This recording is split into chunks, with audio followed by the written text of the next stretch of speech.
You know, when I saw the title of this episode, I was halfway hoping for a crossover with Yu-Gi-Oh! It's time to do.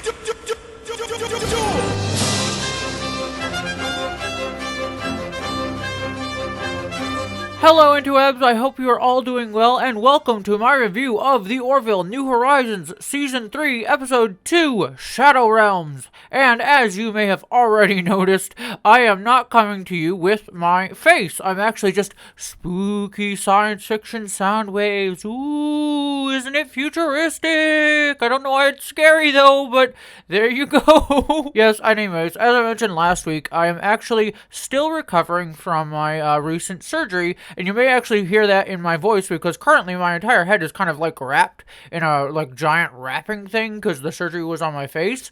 And so I kind of sound a little bit muffled and I kind of look a little bit like I got beat up by a meat grinder a little bit. So apologies if I sound a little bit weird, and apologies you're not seeing my formerly beautiful face, and hopefully soon to be very much so again, but you're just going to have to deal with my audio waves for this week. And that's also currently why this episode review is a few days late, because the day that this episode review normally would have gone up, I was just trying to sleep the pain away. So thank you for waiting a few days for this review. My reviews of Obi-Wan and the new MCU show Miss Marvel will kind of be combined with our next episode reviews because those shows are very serialized, so I just figure I'll review the next episode with the next episode. But I did want to review the Orville specifically because it's getting a lot less coverage here on YouTube, and also these episodes are much more episodic than the rest, so I figured it would be good to sort of focus in and do at least a review of this episode and not just sort of leave it for next week. Plus also it's Star Trek related, so of course Jessie's gonna talk about it.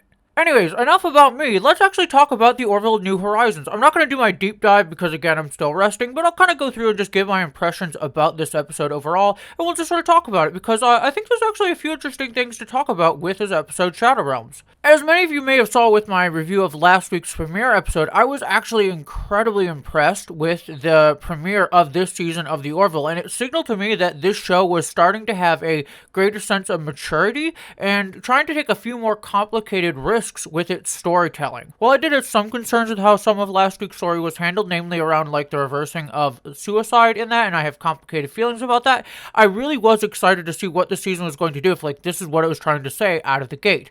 But coming into this episode, while I do still see some of the things that encouraged me from the premiere, namely that the show is trying to mix a bunch of different ideas together rather than just focusing on one single one and trying to sort of mash together a couple different Star Trekian ideas and put them into a single episode, here I think it works a lot less because the different disparate parts of these episodes don't really come together to make a greater whole. Where last week the two ideas of dealing with suicide and prejudice and also sort of do we have a right to medically intervene in someone's life, all those ideas sort of mixed together to sort of make a greater idea, where here this episode just kind of became 2 to 3 standard episodes of Star Trek that were kind of separated and done kind of very rotely and by the books and didn't really add anything new by combining them together, and it ultimately left me a little bit disappointed with this one overall. I didn't hate it necessarily, but I did find it kind of disappointing, especially compared to last week's much more risk-taking complexity. That being said, I do really appreciate that the show is trying to kind of take the TNG era Star Trek story format and be like, alright, what if we do 2 or 3 of these stories at once together? Instead of it being A and B plot, we're going to try and have it be all together mishmashy, but also try and be a coherent story. And I think it works competently, if not really transcendently here. Getting into the episode, which was partially written by Brandon Braga, who gets a lot of shit flung at him for his work on Star Trek Voyager and Enterprise, but I always have a particular soft spot for Braga's writing. I think he's a great concept guy, and you can definitely see that here. I think he has some of the best concepts in all of Star Trek. Not always the best execution, but his low point has always been his character work. And I think he shines better when he works with another writer who can really shore up his character work, and I think David A. Goodman probably brought that to this episode because I do think this is another standout episode for Claire. They've really been focusing a lot on Dr. Finn for the past 2 episodes and even last season, and it's clear to see why. The actress, who by the way, I'm rewatching Deep Space Nine during my healing process. And, like, she was so underrated as Cassidy Yates in that show. Like, we don't really talk a lot about Cassidy Yates as Trekkies, but we really should, because she's freaking great. And I like that she's getting even more focused here than she got in the premiere. And here we have her meeting up with Admiral Paul Christie, who is the guest star for the episode, and I liked their chemistry together. Like, you really got to see that they did have a history, and both actors are bringing it really well, despite the fact that I don't believe you've seen Admiral Paul before on the show, but you really get a sense that they have this, like, really warm feeling for each other, but a little bit of uncomfortableness. The first scene with them was played really, really well. I will say, can we stop doing the former professor sleeping with one of his students storyline? Well, it's not the worst that I've seen here. That trope is overused, very creepy if you really think about it, and I just wish shows wouldn't do it. I'm going to move past it because that's obviously not the focus of this episode, but I just really hate that any show uses it, and it gets used here, even if it is like, oh, she was in her last year, still bothers me. But anyways, the actors are playing it very, very well. And the opening of this episode, where we have the Orville crew going to negotiate with the Krill, is actually very interesting, because it is showing a movement forward with the relationship with the Krill. The Krill are able to negotiate, and they're trying to get access to passage to their space to explore a new area of space. Again, kind of going back to that Star Trek and let's go explore idea instead of getting bogged down in like the stuff with the Kaylon and the constant wars and fighting that even other Star Trek shows and, you know, Deep Space Nine and other things, like just Star Trek in general, sometimes gets bogged down, and so I like that reaffirmation here. And it is kind of funny because Star Trek Strange New Worlds did a very similar storyline back, I think, last week with Spock and Mock, where we did also have a negotiation sequence with Pike dealing with an alien species to get access to their space as well. So I thought that was just kind of a nice little parallel. Obviously, very much a coincidence, but kind of cool to see it when things kind of line up like that. That being said, though, this storyline did feel like it was bogged the most down by pacing. This episode was an hour long, and I really, really felt it here. In the premiere, I know some people complained in my comments that they felt the premiere episode wasn't paced very well. It didn't bother me as much because I was kind of fascinated by everything going on. But here, I was really feeling the pacing of this episode drag, because we didn't get to the new part of space, which is obviously going to be the point of the episode, until 20 or 30 minutes in. And I'm like, we should have already started the main plot action of the show at this point. So all that kind of dragged. I did like seeing the Krill come back here, and we get sort of reaffirmation of their sort of viewing everything through religious dogma. I liked that coming up, and sort of this idea of the shadow realms of being demons that will possess your souls, and that coming up later on in the episode being like, oh, this would be how they would interpret this sort of monster of the week stuff going on here. So I like that sort of religious lens on here. It didn't add a bunch, but it was just sort of nice to see that texture with the Krill coming in. I did really like, though, the building up of the Shadow Realms. Like, the way the Krill described it, and the sort of terror and fear that was built up around it the entire episode until we finally got to go into the Shadow Realm space.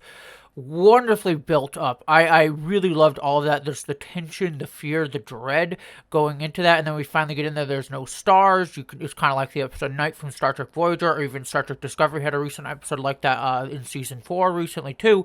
It was all just, the amount of dread was great until we finally get to see this space station, which was properly horrific when we entered it.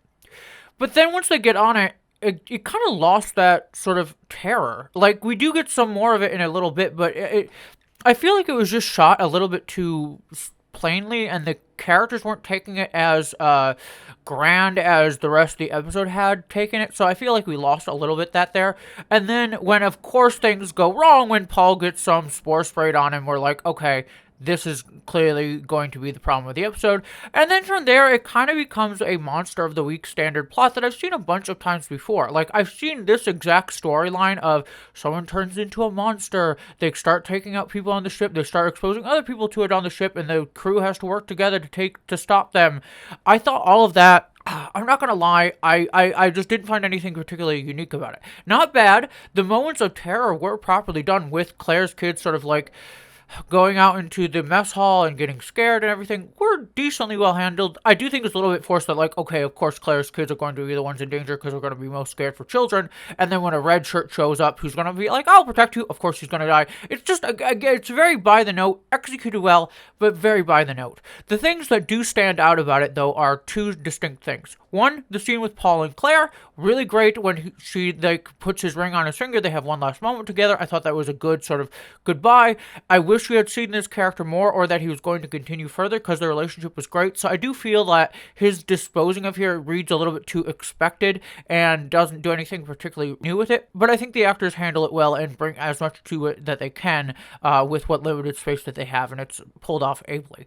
But the second thing that I think is way more interesting to me is how this storyline ends, because number one, Claire gets very, very vindictive, like she's gonna be, I will kill all of you.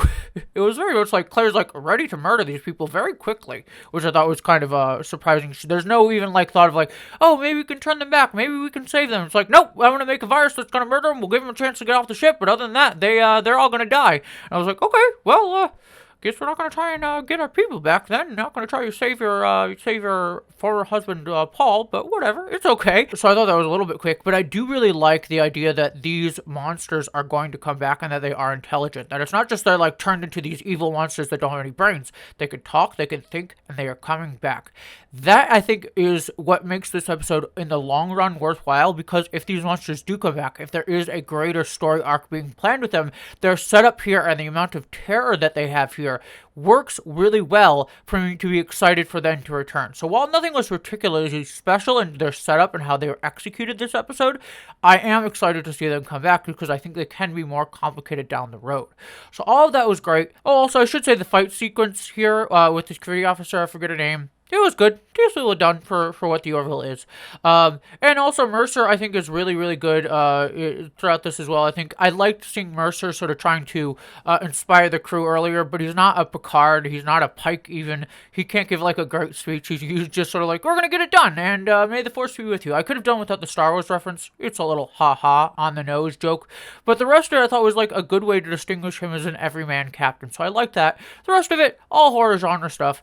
And then we wrap up the episode on a good scene between Isaac and Claire, again showing the growing relationship between the two of them. They are quickly becoming almost the main characters of the show. Like, Ed Mercer and Kelly are great, but really the show is more focused on Claire and Isaac to a large degree just this season, but even last season. Kind of rightfully so, they are some of the more interesting characters this show has. So I appreciate that, and I liked seeing this final note between them. It was very nice to sort of have this nice meeting in the restaurant, and Isaac clearly having feelings and saying like, oh, it was I missed you, and I thought that was all good. So that's kind of the end of my review here. Again, sorry that my voice is so mumbly and mushy. So hopefully I was coherent and cogent enough for you to understand my review. Like I said, I like this episode. I do think there's some interesting ideas at play, some wonderful acting, but I do think the pacing drags a little bit, and I do think the storyline is a bit by the notes once we do get into the meat and potatoes of it. But it does have me excited for things moving forward down the road with this season. So that's my review of the Orville Shadow Realms. Still wish it was a Yu-Gi-Oh crossover, but beyond that, thank you so much for listening. I'll be back later on this week, hopefully sounding a little bit less mush-mouthed, because I'll have this head wrap off in a couple days, so I'll actually be able to speak with my full mouth instead of just this like bandaged up thing that I got going on right now. But beyond that, thank you so much, everybody. I love you all, and I hope that you all, as always, live long and prosper.